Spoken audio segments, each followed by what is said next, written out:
But Savitri के दिन पत्नी को कभी हल्का मत समझना। सावित्री का पति शांत हो गया था, मर गया था।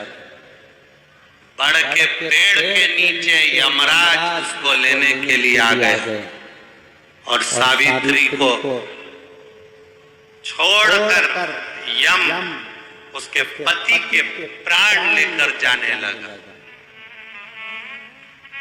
सावित्री मैया अपने सात्वित्व के बल से, सावित्री मैया अपने सात्वित्व पतिव्रता परमेश्वर के बल से यमराज के पीछे पीछे जाने लगी। यमराज आगे, सावित्री पीछे, यमराज आगे, सावित्री पीछे। यमराज ने पलट कर देखा तो पीछे सावित्री आ रही थी। सावित्री से पूछा, तू मेरे पीछे क्यों आ रही है? मेरे पति सत्यवान को तुम लेकर जा रहे हो, मेरे पति को छोड़ो। यमराज ने कहा, इसका अंतिम क्षण है, मर चुका है, जाओ नीचे उसके शरीर का अंतिम संस्कार करो, नहीं तो कोई जानवर खा जाएगा। सावित्री बोली, मैं जाने वाली नहीं हूं, मेरे पति को छोड़ो। यमराज कहते हैं, हम जिसको पकड़ लेते हैं उसको छोड़ते नहीं है। यमराज लेकर जाने लगे, सावित्री और पीछे चली। सामने यमलोक था, अंदर सावित्री जाने लगी तो यमराज ने रोक दिया। रुक, कहां जा रही है तू? अंदर क्यों प्रवेश कर रही है? मेरे पति सत्यवान को छोड़ दो। यमराज प्रसन्न होकर बोले, सावित्री आज मैं प्रसन्न हो गया तुझ पर, क्योंकि तू मेरे दरवाजे तक आई है। मांग, तुझे क्या चाहिए? सावित्री कहती है, मुझे 2 वर दे दो, मुझे 2 वर दे दो। अब तो यमराज प्रसन्न हो गया, ये अपने पति को भूल गई, इसने अपने पति को छोड़ दिया। ये अपने पति को भूल गई, इसने अपने पति को छोड़ दिया।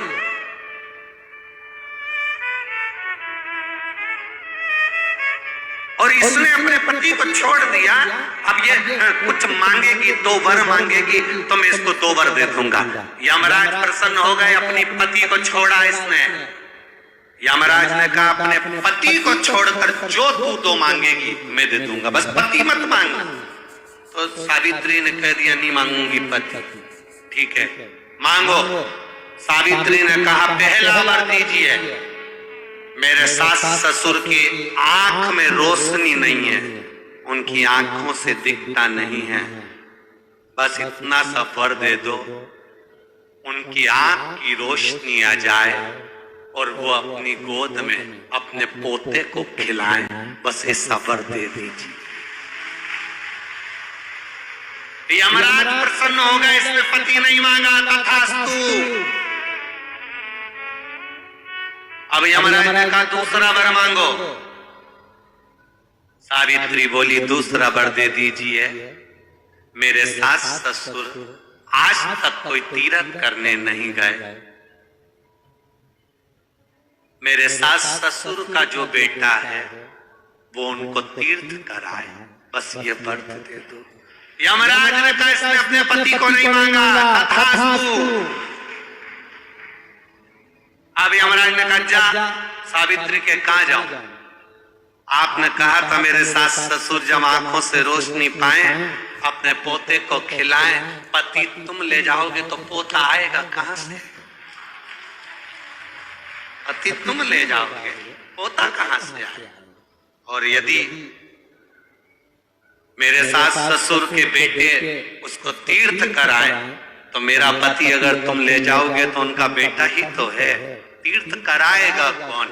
यमराज प्रसन्न हो गया, उसने उस सत्यवान को वापिस लौटा दिया। वो सत्यवान सावित्री। तो जितने भी यहाँ पर मेरे जीजा हुन बैठे हैं और जितने आस्था चैनल पर कथा सुन रहे हैं, जितने मोबाइल पर कथा सुन रहे हैं, तुम अपनी पत्नी को कभी हल्के में मत लेना, बिल्कुल हल्के में मत लेना। तुमसे ज्यादा बल व्रत का, उपास का, भजन का ज्यादा बल, तुमसे ज्यादा बल इनके पास रहता है। तुम सोचो कि बोल रहे हो कि मैं मंदिर में हूं, उसको बिना घंटी के घंटी बजती है दिमाग, वो तुरंत पहचान जाती।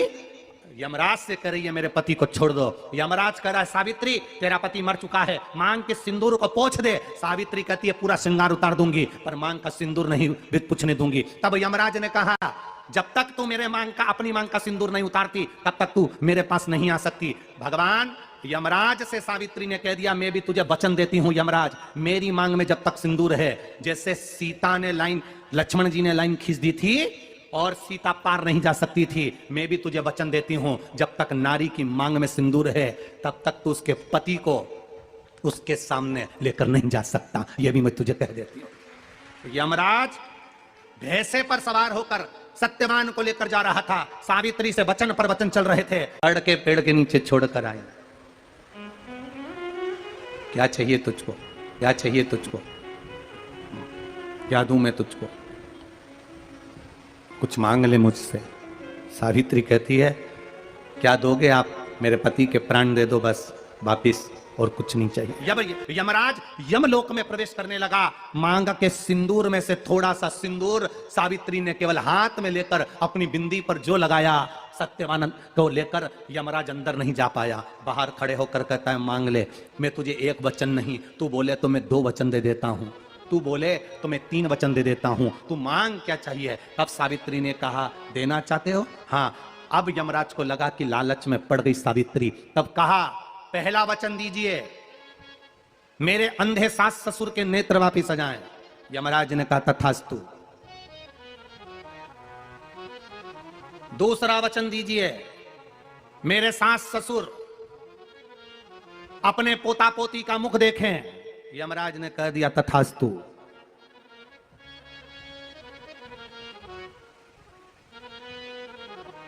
जाओ। यमराज जाने लगे, फिर आग जलने लगी, कहने लगे अब मैं अंदर क्यों नहीं जा पा रहा हूं।